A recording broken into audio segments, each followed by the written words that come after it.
بِأَحْسَنَ مِنْهَا کہ جب کوئی سلام کرے تو تم اس سے بہتر جواب دو یا کم سے کم اسی کو لوٹا دو. اچھا آپ خیریت سے ہے نا؟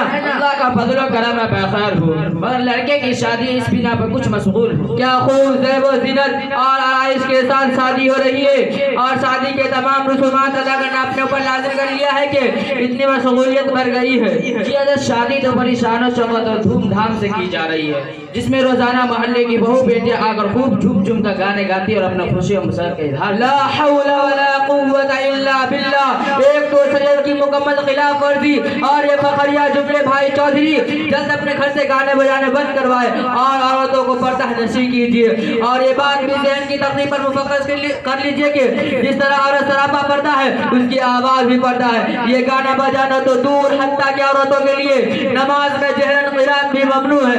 میں نے کہا آپ کے قول سے پتہ چلتا ہے کہ لڑکی کے والدین سے جہیز بھی خوب لینا ہے. مولانا صاحب بالکل نہیں، آپ یہ سراسر غلط بول رہے ہیں. ہم نے ان سے کوئی چیز بھی طلب نہیں کی ہے، بلکہ دستور زمانے کے تحت برادر صاحب نے خود کچھ سادہ سامان. پھر تو رقم کیسے سے بھی جیب گرم ہوئی ہوگی. زیادہ نہیں، صرف 10-12 لاکھ روپیہ جو ہمارے اپنے لڑکے کے تعلیم اور پرورش میں خرچ ہے. اتنا لینا تو کوئی برا بات نہیں، بس صرف 10-12 لاکھ روپیہ. معاذ اللہ، کیا دین سے بیزاری ہے.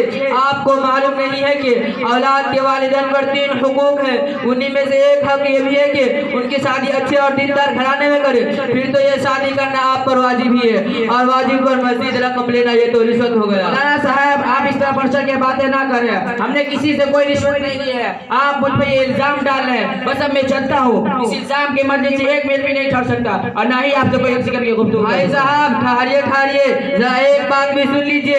اس طرح خفا ہو کر پائجامے سے باہر نہ ہوئیے.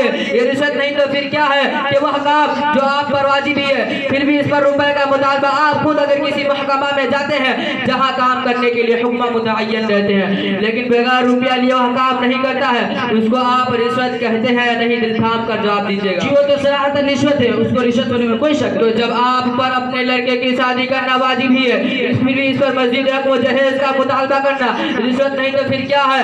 اور اس رشوت پر حدیث میں وعید آئی ہے، الراسی والمرتسی کلاہما فی النار، کہ رشوت لینے اور دینے والا دونوں کا ٹھکانہ جہنم ہے. اور یہ رشوت جو آج تلک کے نام سے پھیل رہی ہے ایسی وبا ہے کہ جس سے معاشرے کا نظام تباہ و برباد ہو کر رہ گیا ہے. حضرت جہیز و تلک میں تو ساری دنیا ملوث ہے، ہم بھی صحیح. افسوس صد افسوس، آپ ہی جیسے حریص لوگوں نے تو سوسائٹی کا وقار خراب کر دیا ہے. ہوش میں آئیے اور غور کیجئے کہ ہمارے معاشرے میں کتنی دوشیزائیں، کہیں ربینہ تو کہیں سفینہ، کہیں شبانہ تو کہیں افسانہ.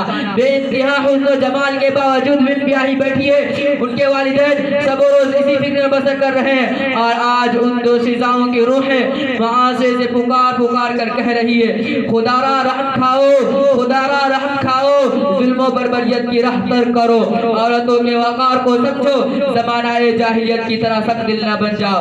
چودھری صاحب مجھے خوف ہے کہیں آپ ان معصوم کی آہ و ویلا کی زد میں نہ آ جائے. ٹھیک ہے حضرت، سمجھ میں آ گیا.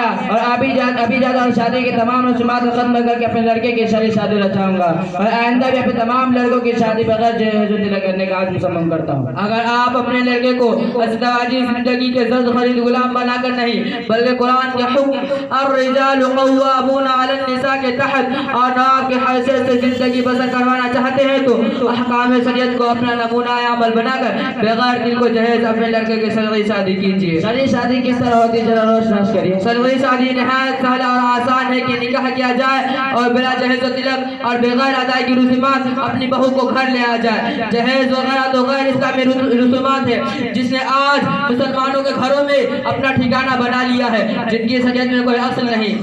ٹھیک ہے حضرت، سمجھ میں آ گیا. اور ابھی جاتا اور شادی کی تمام رسومات ختم کر کے اپنے لڑکے کی شرعی شادی رچاؤں گا، اور آئندہ بھی اپنے تمام لڑکوں کی شادی بغیر جہیز و تلک کرنے کا آج مصمم کرتا ہوں. خدا کا فضل ہے کہ اس نے آپ کو توفیق دی. ابھی اجازت دیجیے، چلتا ہوں. ٹھیک ہے حضرت، دعاؤں کی درخواست. السلام علیکم ورحمۃ اللہ. وعلیکم السلام ورحمۃ اللہ وبرکاتہ.